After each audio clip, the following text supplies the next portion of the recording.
WW indo agora para a nossa extensão apenas no streaming. Leonardo, é uma grande provocação que o Andrei deixou. Vocês vêm abordando isso, mas só estou pegando o gancho da última intervenção dele no terceiro segmento do programa, mas que a gente acabou de deixar para trás, que é o seguinte: o Lula está entendendo o que vai pela cabeça das pessoas? Olha, pelo jeito não, né? Eu fico me colocando muitas vezes na posição do presidente e fico imaginando que tipo de situação, que tipo de país ele está olhando e tentando entender se não faz parte do modelo de pensamento dele, né? A ideia de que a realidade ela pode ser moldada. Aí, desculpa, eu acabo entrando numa questão meio filosófica, né? O quanto que a realidade ela não é socialmente construída, e isso é uma coisa repetida nas faculdades de estudos sociais, né?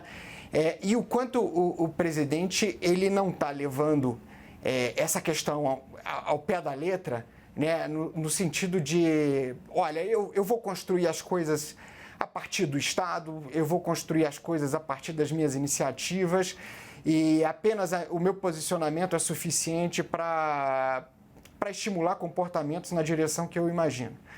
Essas declarações, por exemplo, que ele vem dando, né, de que o Brasil vai crescer perto de 4%, né, enquanto todo mundo está dizendo vai ser 2%, as coisas já estão freando, é um pouco disso, essa ideia de que, olha, apenas com a força da vontade, e aliás essa é uma ideia perigosíssima, já fez muitos estragos por aí, né? Apenas com a vontade é possível mudar a realidade, né?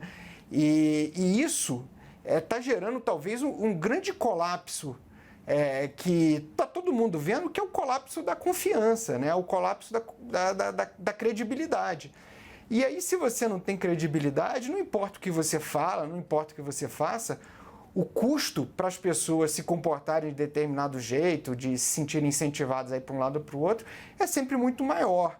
Então, eu acho que essa desconexão da realidade, ela talvez seja uma coisa até psicológica, até anterior, né? No sentido de dizer assim, não, eu consigo moldar a realidade e fazer dela o que eu puder a partir da vontade.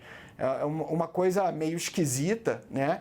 Que é muito comum em grandes líderes da história, alguns deles totalitários, mas que eu vejo, sim, esse traço um pouco no discurso do presidente Lula. A pergunta é ótima, Renato, porque não sei se você se associa à premissa dela. Uhum. A premissa é que ele está desconectado da realidade.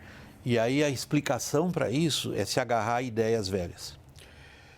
Ele está se atualizando, eu queria dizer. Sim, está desconectado, concordo.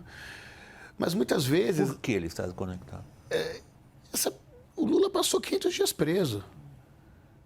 O Lula veio de um processo de ter saído de um governo com ser o líder mais popular da história, ter sido preso e foi capaz de se reinventar. Daí as pessoas falam, não, mas foi um grande grupo de coalizão que foi quem derrotou o Bolsonaro. A pergunta que eu faço é, alguém, além do Lula, ganharia do Bolsonaro? Bom, Renato, aí a gente sabe, né? Toda pergunta que começa com C não tem resposta. Obviamente. Mas dificilmente ganharia do Bolsonaro.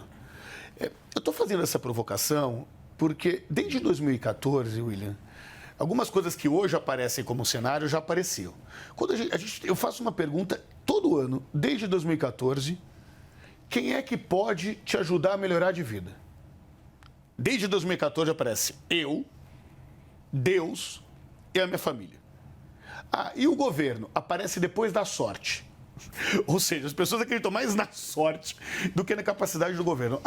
Então as pessoas... Pelo jeito, eu estou fazendo aqui uma ironia, uma piada, desculpa. Claro, imagina. Não quero de forma alguma interromper você. Imagina. Eu raciocínio, eu quero que você prossiga. Pelo jeito, as pessoas estão bem realistas. Né? Não, acho que na prática, não é de hoje que o governo tem uma dificuldade de se mostrar como algo fundamental na vida das pessoas. Se apresenta isso como se fosse uma grande novidade, mas é desde 2014, todo ano, nós fazemos essa pergunta. A questão é como que o governo vai ser capaz de oferecer esse protagonismo para as pessoas. Se me perguntar, se a economia melhorar, vai melhorar a popularidade do Lula? Talvez não. Talvez não melhore. Mas se a comunicação se ajeitar, vai melhorar a popularidade do Lula? O quê? Meio ponto? 1 ponto? Todo mundo fala sobre as redes sociais na prática. Sabe quantos % dos brasileiros se informam pelo Twitter sobre política? 14%. Pelo X, né? Então, mas sabemos que o Twitter é uma rede social, digamos, claro, típica do tipo de ambiente no qual nós estamos. Nós estamos. Mas o que eu estou querendo dizer com isso? A conexão se dá, antes de tudo, em oferecer perspectiva para as pessoas. Eu estou insistindo nesse ponto, porque ou o governo é capaz de, em primeiro lugar, reconhecer o protagonismo que a população e que o brasileiro quer ter, e, em segundo lugar, oferecer um caminho para onde esse brasileiro vai caminhar, ou ele não vai recuperar. Pode até ganhar eleição. Porque para isso... Eu estou entendendo a tua separação. Ela é inteligente. Uma coisa é você falar de popularidade, outra é você falar de chances eleitorais. Não necessariamente uma é igual à outra. Mas eu acho que você está sendo duro com o Lula. Você está dizendo o seguinte, ele está desconectado porque ele realmente não está entendendo a realidade. Andrei. Eu diria que o Lula, por ter sido um grande líder político, com um legado, claro, em termos de ter sido uma das figuras mais populares da história política brasileira, talvez da história política latino-americana, se a gente for pensar no tamanho do Brasil. Em termos do legado que ele deixa, a gente está falando que o governo está em último lugar em termos de quem vai te ajudar, mas estamos falando sobre um país em que 20% da população é beneficiária de Bolsa Família. Ou seja, o governo fez algumas coisas para as classes D e E da nossa população e esses programas continuam até hoje. Eles meio que não impressionam mais tanto porque são meio que um dado. O governo faz isso, as pessoas se acostumaram. Mas deveríamos reconhecer que nisso tudo os governos do PT e do Lula fizeram alguma coisa. Sem dúvida nenhuma, né? Não é disso que a gente fala.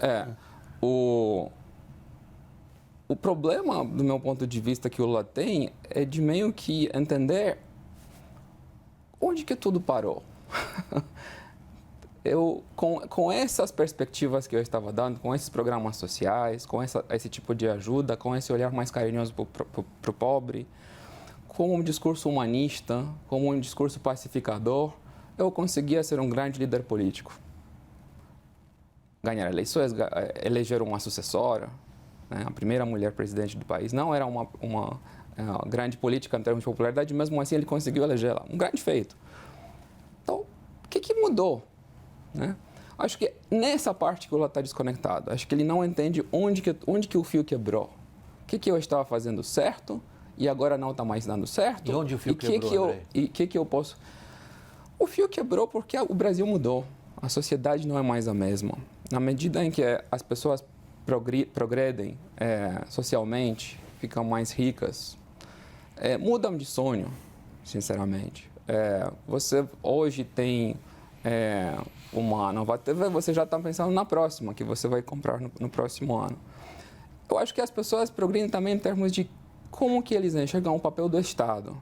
Isso também mudou. O liberalismo econômico no Brasil hoje, o pragmatismo econômico do brasileiro, ele é muito maior do que 1 ou 2 décadas atrás. Isso é algo positivo. As pessoas hoje em dia, na média, dizem entre cortar gastos e aumentar impostos, o que você acha que o governo deveria fazer? Né? E as pessoas dizem, eu acho que eles deveriam cortar gastos, não acho que deveriam aumentar impostos, não. Inclusive, mas se forem impostos apenas sobre uma classe dos mais ricos, tudo bem, um apoio para colocar um imposto em alguém que não é você continua maior, mas esse apoio para assistencialismo social ele está em baixa. Então, a cabeça da classe média baixa no Brasil hoje, ela é uma cabeça muito mais capitalista do que, na minha opinião, o presidente Lula conseguiu acompanhar.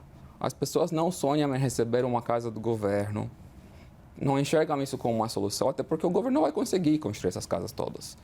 Não vai conseguir construir uma casa. Cada pessoa que mora numa comunidade ou numa favela, é plausível pensar que o governo brasileiro vai conseguir entregar as chaves de um apartamento amanhã Se alguém for fazer essa proposta num debate presidencial, alguém vai acreditar nisso? Provavelmente não. Então, o que a pessoa espera? Uma proposta estruturante da sociedade, de uma sociedade que prospera, de uma sociedade que dá certo, em termos dos seus maiores desafios, que todos nós conhecemos quais são os desafios. Essa atualização de discurso para uma sociedade que não é mais a mesma, me parece que não aconteceu. Ou seja, em termos de pensar os problemas de pequenos empreendedores, daquele entregador de aplicativo, sabe? De uma classe gigante, a classe C, D e E. O governo Lula está ainda muito bem conectado com a classe E, porque ela completamente depende desses programas do governo, do cadastro único. Então, cada vez que eles vão pensar em um novo subsídio, esse dinheiro cai primeiro na conta da classe E. Mas as classes D, C e D, elas estão bastante desconectadas do que esse governo quer fazer e de que ele está entregando para a gente. Sim. Elas não percebem que é um governo que está realmente melhorando a vida deles. Vocês perceberam que ponto que a gente chegou do programa agora? A armadilha que criamos para nós mesmos? Ela é formidável.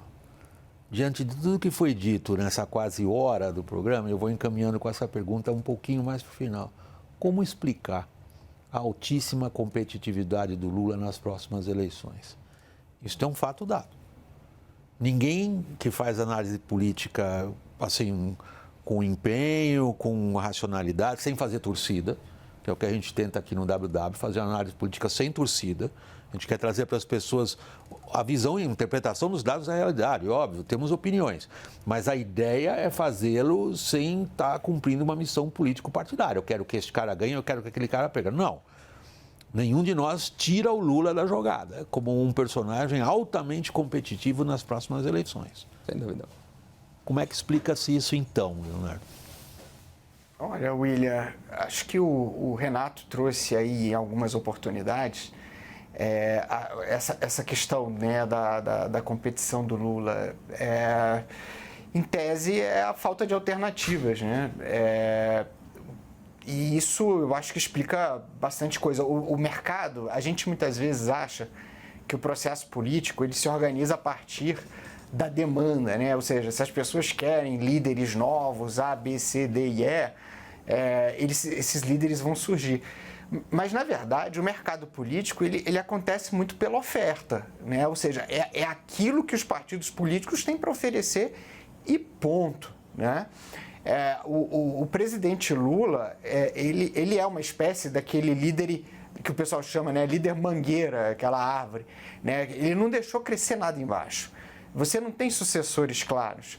Ele tem um estilo de liderança onde ele coloca o pessoal que aspira, né, a ascensão na estrutura partidária, a competir entre eles, né? Não é à toa que todos os presidenciáveis do PT estão ocupando ministérios. Então, o presidente Lula, ele foi muito, digamos assim, competente, né, em não deixar outros líderes surgirem na esquerda. O Ciro Gomes tentou, né, mas acabou não conseguindo. Né? E aí a gente vê uma proliferação maior de nomes, mas ainda sem estatura nacional, ou sem uma estatura histórica como a que Lula tem. E aí, de novo, né, o Lula lá na frente, assim, você gosta ou não, ele vai sentar na galeria de caras como Getúlio Vargas, né, como Juscelino Kubitschek, pelo período, por tudo que ele viveu, né, à frente do país. Então, assim, mas eu percebo, e aí acho que isso é uma pergunta que os colegas dos institutos podem responder melhor, né, que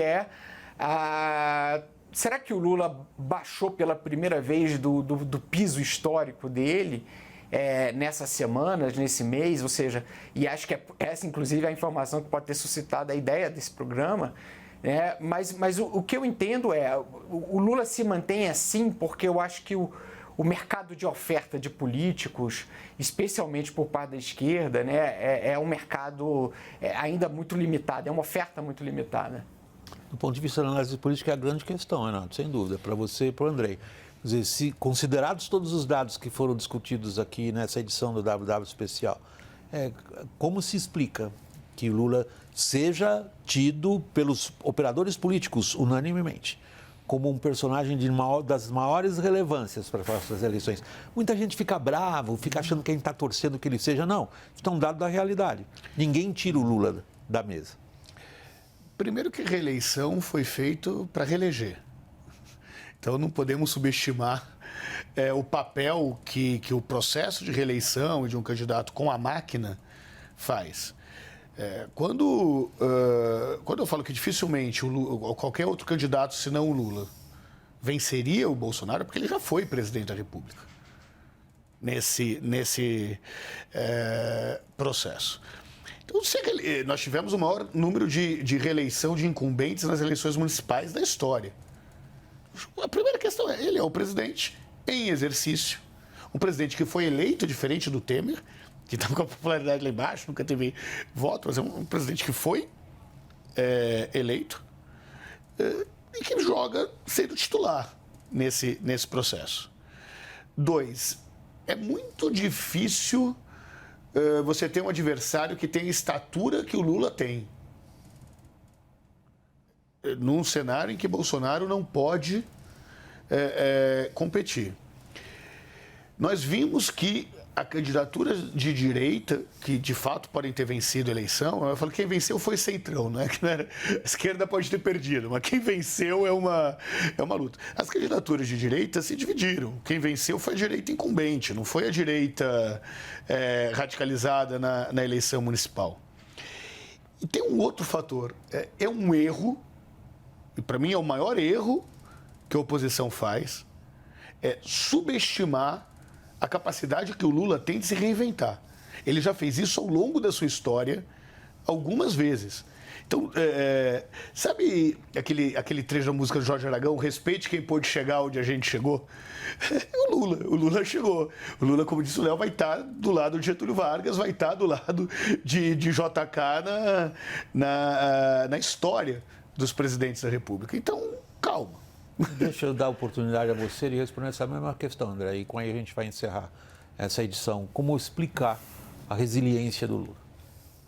Eu diria, primeiro ponto, não é um dado essa resiliência. Se há alguma mensagem importante que toda a análise de hoje deveria indicar, é que existe um processo de erosão da popularidade do presidente e que esse processo de erosão está acelerando. Se nada for feito para parar essa erosão, é possível que a conclusão disso tudo seja que ele não vai ser reeleito. E talvez não vai nem ser tal competitivo, certo? Ou talvez nem candidato. Mas isso é uma projeção futura baseada numa tendência, certo? Que talvez seja até improvável. Por que ela é improvável? Por conta da polarização, principalmente. Que segura muito hoje a imagem do Lula, igual segura a imagem do Bolsonaro. O ante o outro. O Lula é muito útil como símbolo para a esquerda, porque ele é o anti-Bolsonaro, que é algo que eles rejeitam muito mais. Essa cristalização das identidades que eu tinha comentado, petismo, bolsonarismo, isso meio que coloca um piso até onde o Lula conseguir cair. Uma taxa de aprovação também de 40%, a gente está falando nas pesadas, mais ou menos 40% de ótimo e bom ainda para o Lula. Ou seja, a partir disso, em qualquer democracia no mundo afora, você daria uma chance razoável de competitividade para um mandatário. O Biden, ficou nisso e acabou sendo substituído no final das contas, porque ele estava caindo abaixo de 40%. Mas, em geral, o nível de aprovação que o Lula tem hoje indica competitividade. O que eu acho que é muito problemático, no caso do Lula, não é o nível. É o fato de que nem o Renato estava falando, a gente estava falando sobre quase um mito, né, na história brasileira, e muito do que o Lula estava construindo no início do mandato era um pouco nesse sentido de solidificar o papel histórico dele. Toda a agenda do presidente no início do mandato era viagem no exterior, o Brasil voltou. Então, ele queria meio que emplacar a imagem pessoal como líder do Brasil no mundo afora como sendo uma liderança política relevante não apenas a nível nacional, mas internacional, né? Então, para a tamanha ambição, né, baseada na realidade social de uma grande popularidade passada, né, estamos falando sobre uma situação que eu diria que é dramática, porque o contexto não é mais aquele.